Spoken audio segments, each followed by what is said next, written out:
Jace sat alone in the cold space station with nothing but the soft hum of old machines around him. The metal walls were dull and covered in dust.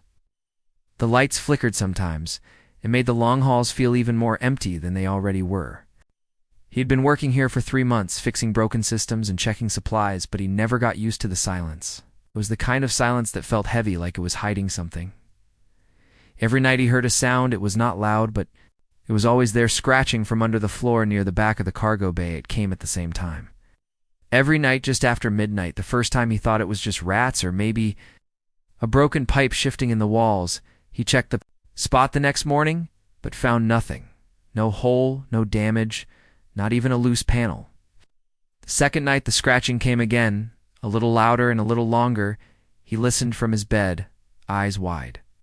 Open heart beating fast, he grabbed a flashlight and went back to the cargo bay again. Nothing was there.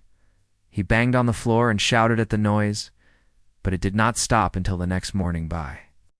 The third night, Jace had placed a small motion sensor near the noise. He wanted to know if something was moving down there. When the scratching came back, the red light blinked. The monitor lit up with movement, but the camera showed nothing. It made no sense. Something was there, but it was hiding. Or maybe it was invisible. Jace began to feel nervous. He was not a soldier. He was just an engineer, with no weapons and no training. The thought of something crawling under the floor made his skin crawl, but he had to know what it was. He checked the station map again, this time more carefully, and noticed something strange. There was a small space under the floor in that section, but there was no way to enter it. No ladder, no door, no hatchie. Got down on his knees and ran his hands along the cold metal floor, tapping each panel one by one, until he heard a hollow sound. It was different than the others, softer and empty underneath. He took out his tools and started working slowly and quietly. The screws were old and hard to move, but he kept going. He had to see what was down there as the last screw came loose. The panel shifted with a creak of metal. He pulled it up and saw a small hatch hidden under it. The hatch had no label, no handle, no warning.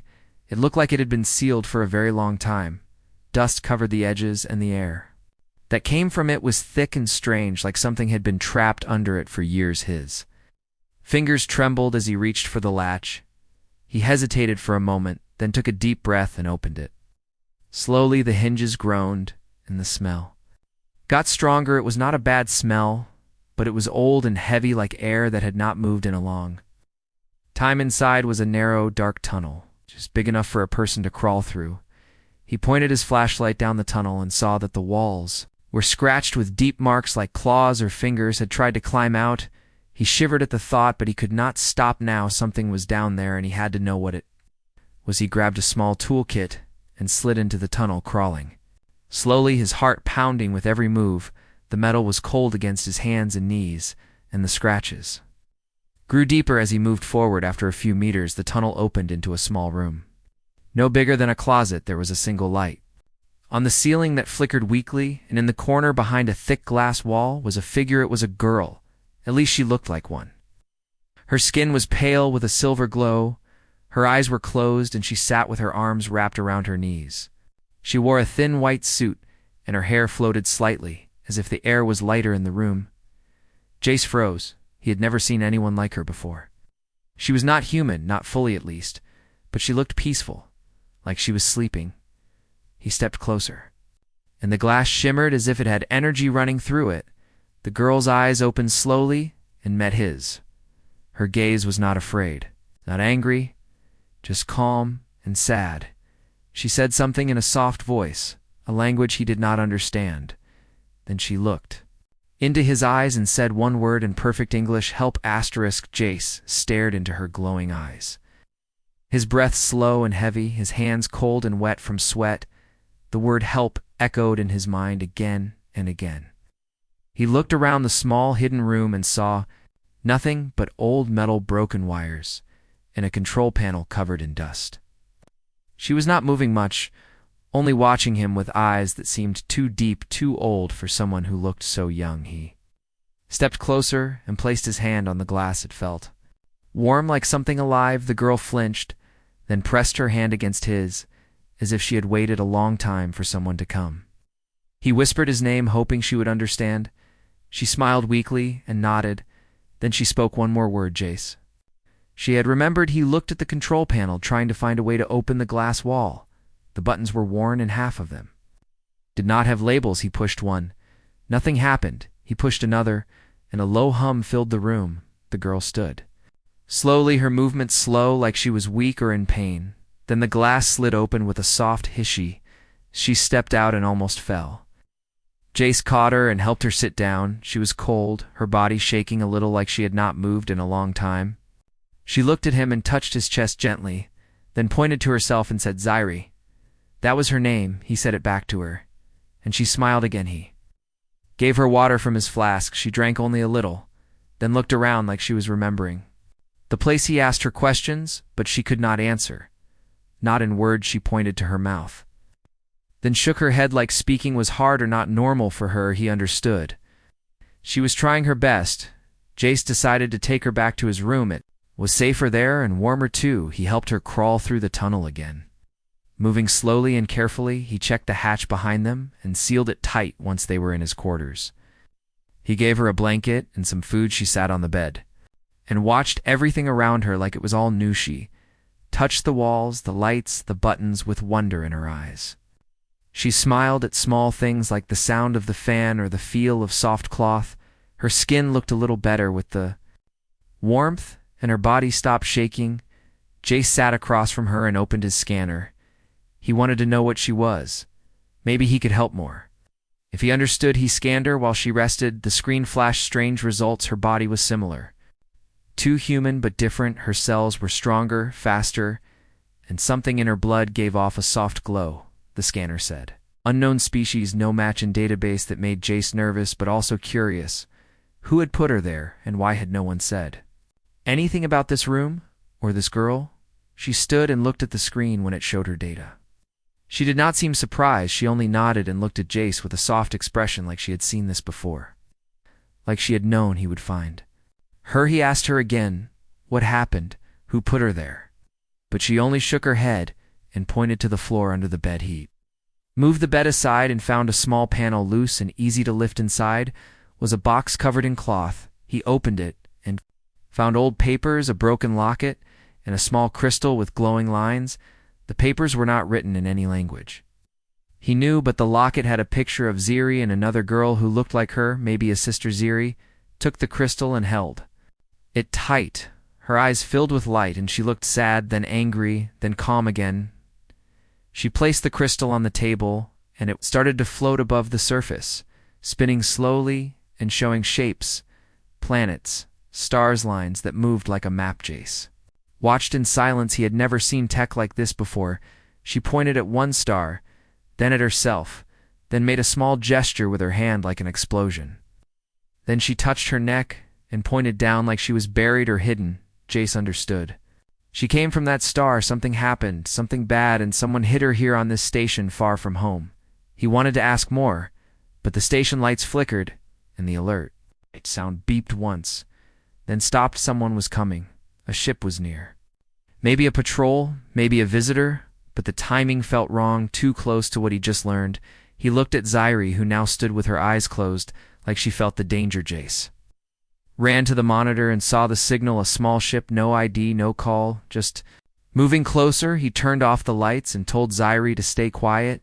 She nodded and moved to the shadows, her silver skin almost glowing in the dark. Jace grabbed a tool in case he needed to fight or hide again. The ship docked with a soft thud. Boots echoed in the hall, loud and slow. Someone had arrived, and they were not here for supplies. The heavy boots echoed down the hallway, each step slow and full of power. Jace pressed his back to the cold wall and held his breath, his eyes locked on the door, his hand tight around the wrench, the only thing he could use if things went wrong. Zairi stood behind him in the shadows, her glowing eyes closed, her body still like stone. The door control blinked once, then twice, then turned green. A man in dark armor stepped through, holding a scanner. His face was hard, his eyes cold. Two more followed him, weapons ready. They did not speak.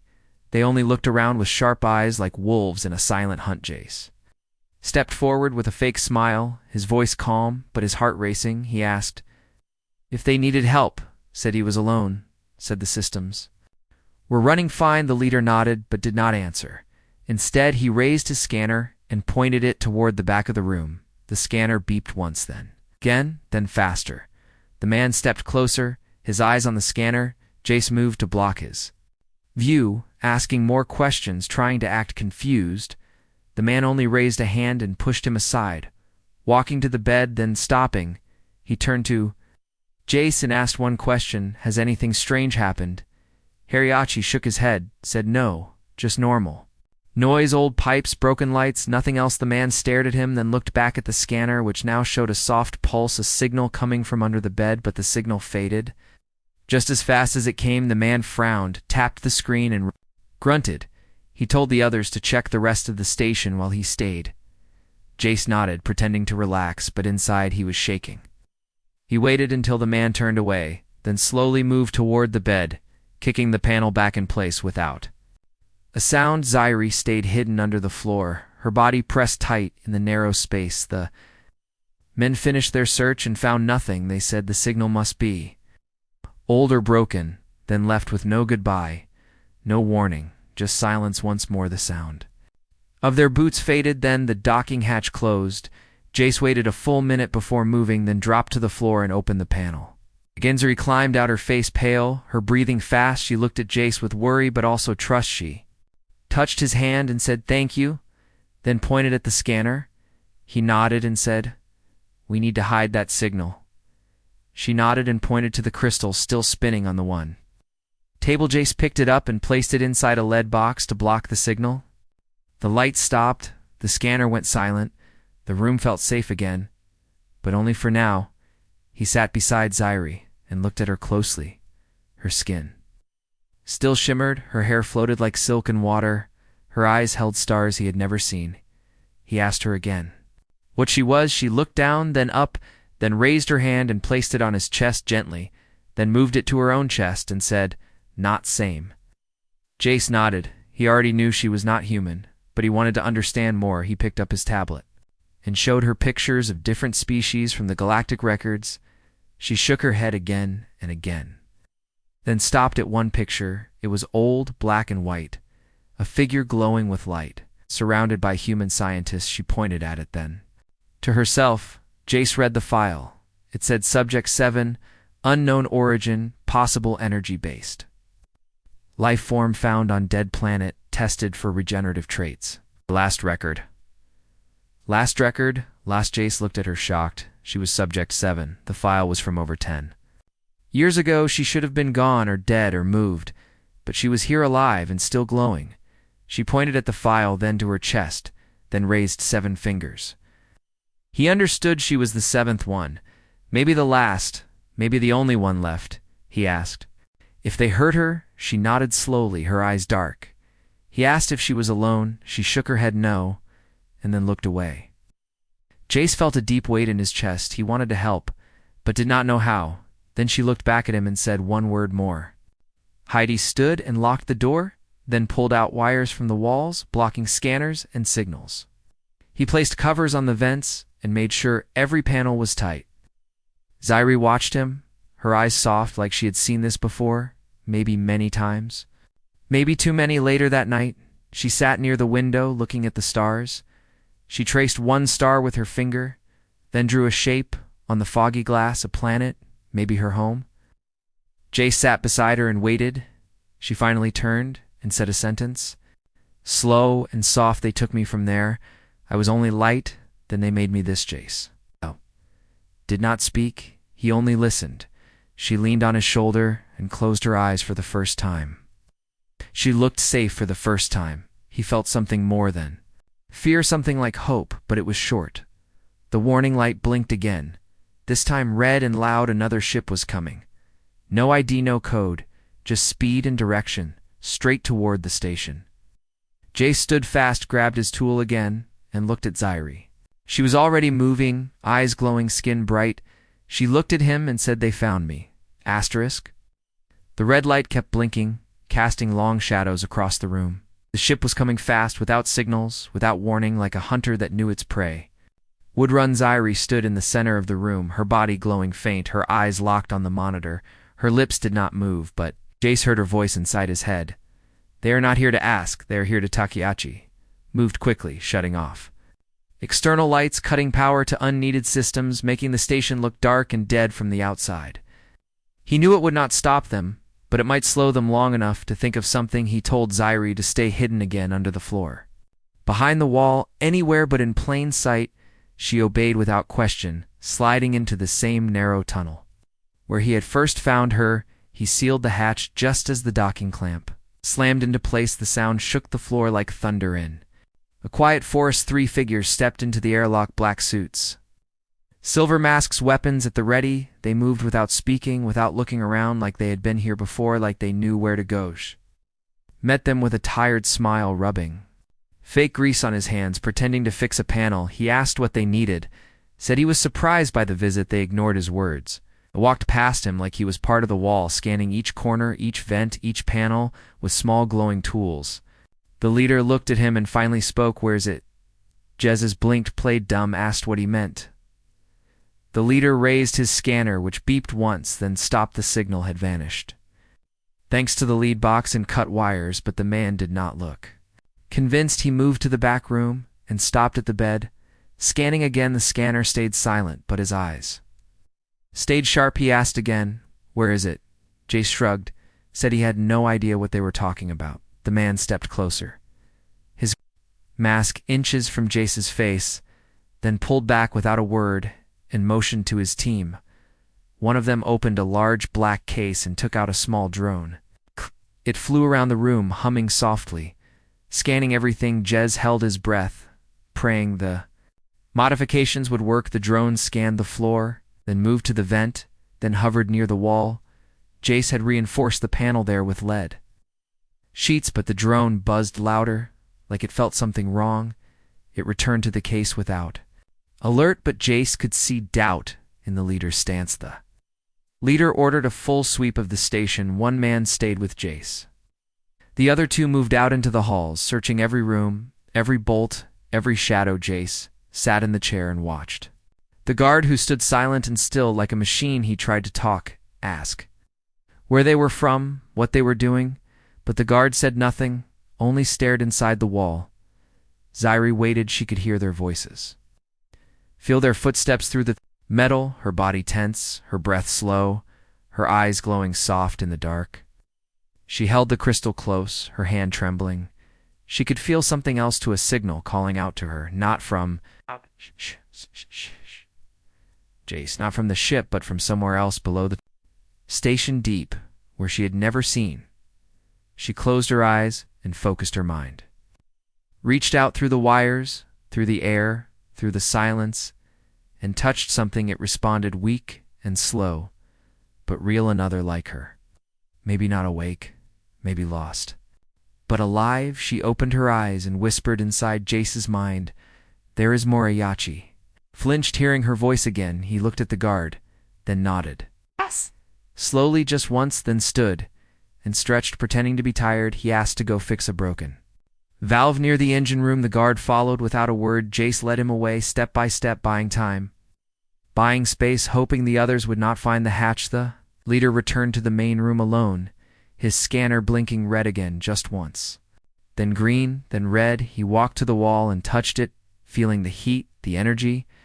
He drew his weapon and aimed at the panel, but before he fired, the floor shook. The lights dimmed, the drone fell from the air and crashed to the ground. The station systems blinked back online. The monitors showed a second signal deep below, one never seen before. The leader turned to run, but the hatch to the tunnel burst open, and Zairi stepped out, her body surrounded by light, her eyes glowing like fire, her voice loud inside every mind on the ship and the station. "You will not take Majachi," rushed back into the room, saw Zairi standing, her feet firm, her face calm. The guard behind him raised a weapon, but Zairi raised her hand and the air rippled. The weapon melted like wax. The guard fell back, screaming, not in pain, but in fear. He ran. The leader aimed at her, but his arm froze, unable to move. He dropped the weapon and fell to his knees. Zairi walked forward, not in anger, not in rage, but in power. She touched his forehead, and he screamed, then fell silent. His mask cracked, his eyes wide, his voice gone. Jace grabbed her hand gently, asked if she was all right. She nodded, then pointed at the floor below. deeper than they had gone deeper then. Jace stood still, his mind spinning as the sound of the falling guard faded into the cold silence of the room. Zairi held his hand, her glow dimmer now, her breath heavy, like she had used too much strength too fast. He wanted to speak, but her eyes stopped him. They held fear not for herself, but for what came next. She turned to the hatch again, her voice soft in his mind. "The signal is calling. It is weak. It is hurting. We must go now." Jace nodded, though his hands shook. He opened the hatch again and helped her climb down into the dark tunnel. Her feet moved fast like she had walked these halls long ago. Maybe in dreams, maybe in pain. They passed the first chamber where Jace had found her, then moved deeper into a part of the station he had never entered. Rust covered the walls, wires hung like vines, and the air was thick with dust and silence. Only the soft pulse of the crystal in Zairi's hand gave them light. They reached a sealed door, old and heavy. No power, no lock, no way in. Jace knelt beside the control panel and worked fast, fingers moving tools, clicking, sparks dancing. He looked up at Zairi, her face pale, her eyes locked on the door. She placed the crystal into a small round slot, and the door hissed once, then opened slow. And quiet inside was darkness, pure and deep, and full of something that felt like a breath held for too long. Zairi stepped forward, arms open, her voice full of sorrow and warmth. "I am here," she said to the air. "I came back," she said to the one hidden. Inside, a soft sound answered like wind, like water, like a child in sleep. Jace raised his light and saw a small shape curled in a corner, metal bands wrapped around its arms, its skin dull, but glowing faintly. Its eyes opened, and they were the same. As Zairi's silver and sad, Zairi rushed forward, knelt and touched its face gently. Her lips moved, but no sound came. Jace watched, unsure if this was her sister, her friend, or just another victim. The small figure reached up and touched her hand, then looked at Jace and spoke one word. Help. Jace stepped forward and cut the bands, each one snapping with a hiss. The small figure winced, then smiled. Her body flickered with light. She stood with Zairi, holding hands and glowing brighter than before. They looked like stars wrapped in shadows, but the silence did not last. The station trembled, the walls groaned, the lights blinked red again. Jace checked the monitor and saw another ship coming, bigger, faster, armed with weapons he had only seen in war. Logs. He turned to Zairi, but she was already moving, pulling the smaller one with her back through the tunnel. They reached his room and sealed the hatch behind them. Jace ran to the panel and checked the outside view. The ship was marked with the same symbols as the ones before, but this one was not here to ask questions. It was here to clean, to erase, to burn the past away. Zairi spoke to him, her voice stronger now. "We must go. This place is not safe. They will not stop. They fear what we are." Jace asked, "Where can we go? We have no ship, no way to leave, no help coming." She smiled gently and touched the crystal again. Floated from her hand and grew brighter lines of energy, traced the walls, the floor, the ceiling. The station shuddered and knew. Panels opened, ones Jace had never seen. Inside were systems far older, far stronger, hidden deep by someone who once cared, someone who once fought. Zairi said this place was made by them to protect, not just to hide. It can move, it can fly, if we wake. It just looked at the systems, and his hands moved like he was born to do this. Wires connected, power surged, engines came alive, not the small ones, not the slow ones, but cores that burned with light and fury. The station was no longer just a home. It was a vessel, a weapon, a secret now, ready to rise outside the enemy ship. Locked weapons, missiles, charged lasers aimed, but inside the station walls, shifted armor grew over weak points, shields hummed with power. Zairi stood in the center, her body glowing, her eyes bright as suns. Beside her, the small one floated, her hands raised, her voice silent but strong. Jace finished the last connection and pulled the lever. The floor shook, the stars outside moved. The station broke free from orbit and flew up fast past the enemy ship, which fired too late. Shots missed. Shields held. The enemy turned to follow, but the station was already gone.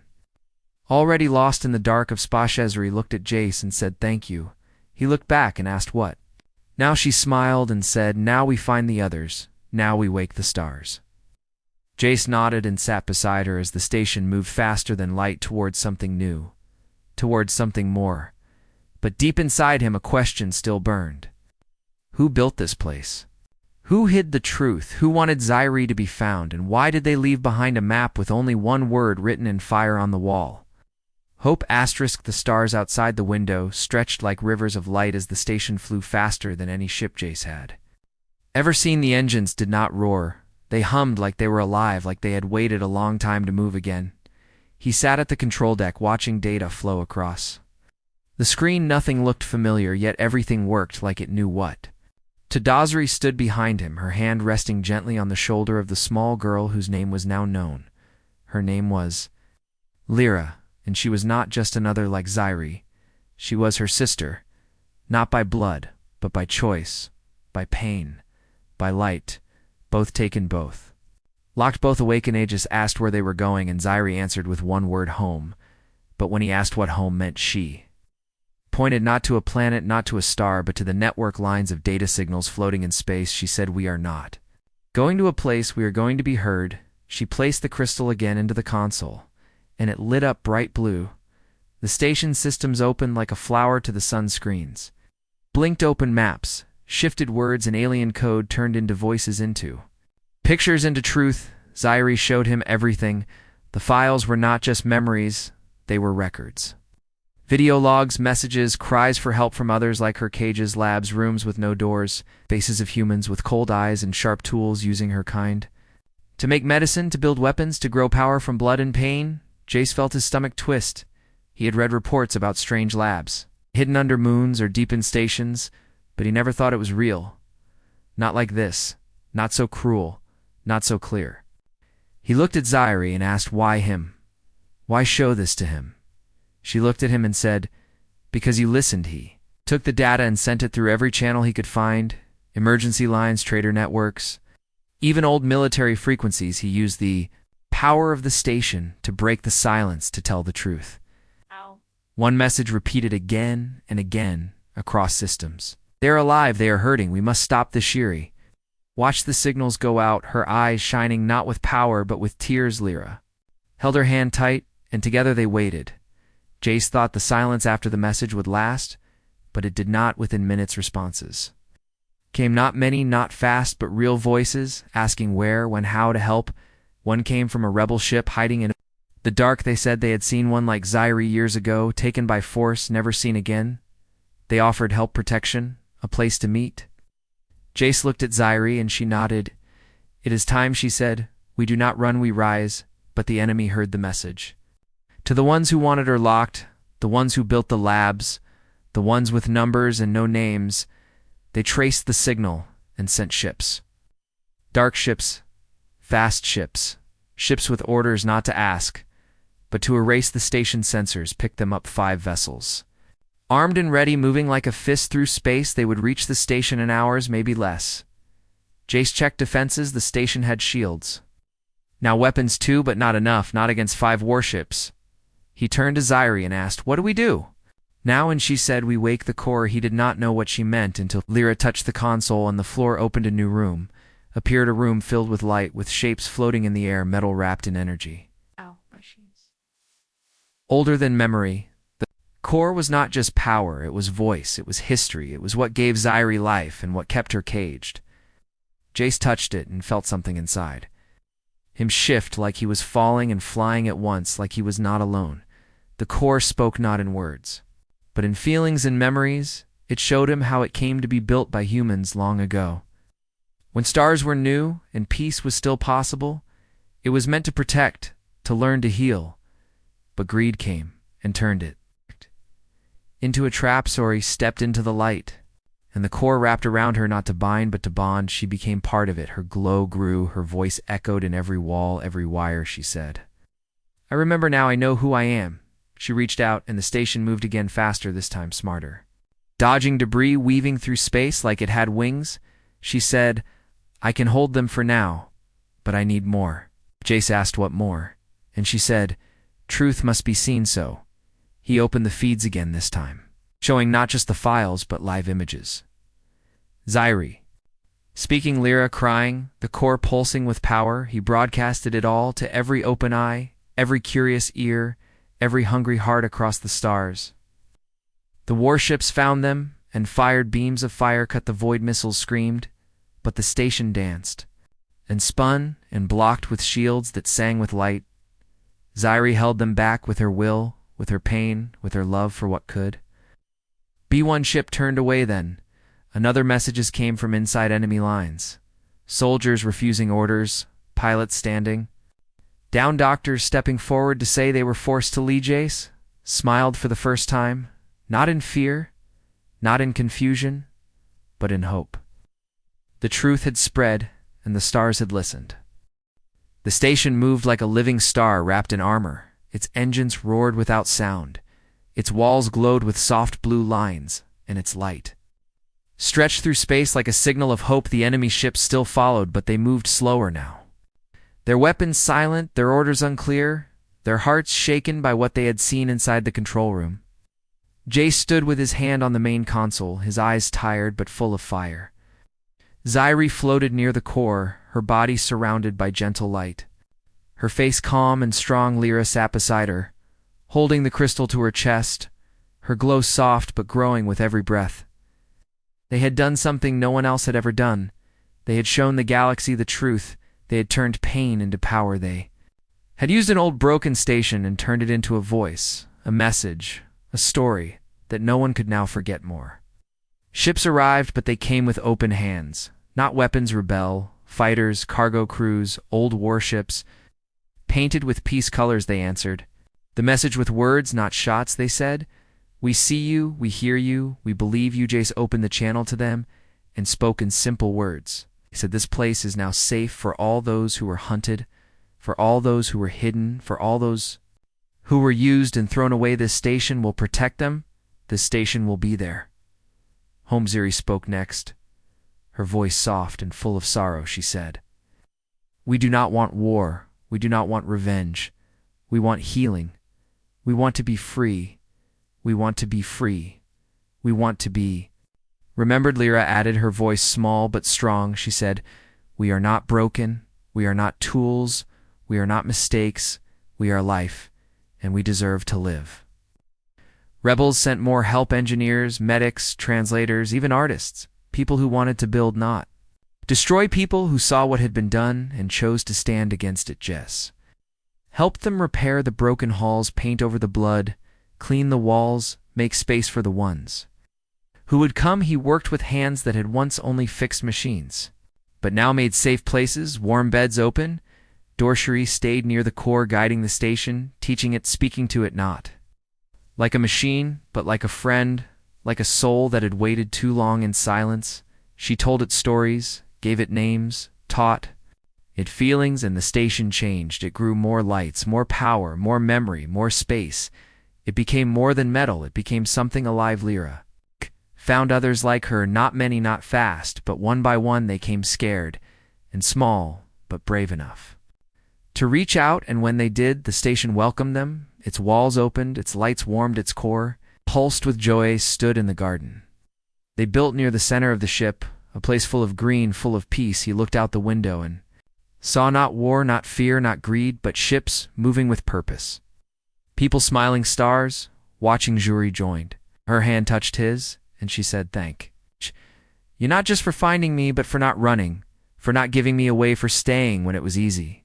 Tawaki looked at her and said, you were never just a secret. You were always someone I needed to find. The stars outside shifted as the station moved once more, not to escape, not to fight, but to travel, to search, to reach those who still waited, who still cried in the dark, who still dreamed of freedom.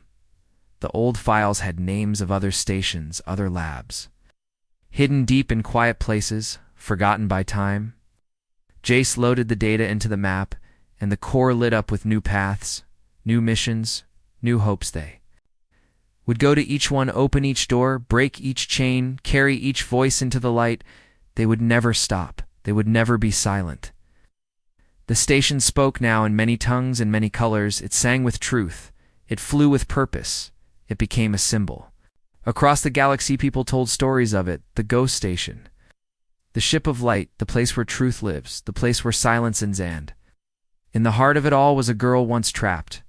Now free, her eyes full of stars, her voice soft as fire. Her name spoken in peace, not fear. Jay stood with her and watched the new day rise, a day not born from fire but from choice, from trust, from a single moment when he had listened to a sound under the floor and chose to open the hatch. The story spread, not because of power, not because of force, but because someone had cared. Someone had stopped. Someone had reached out with an open hand. And that was how the stars changed, not with war, not with weapons, but with one human who heard the scratching in the dark and decided not to turn away.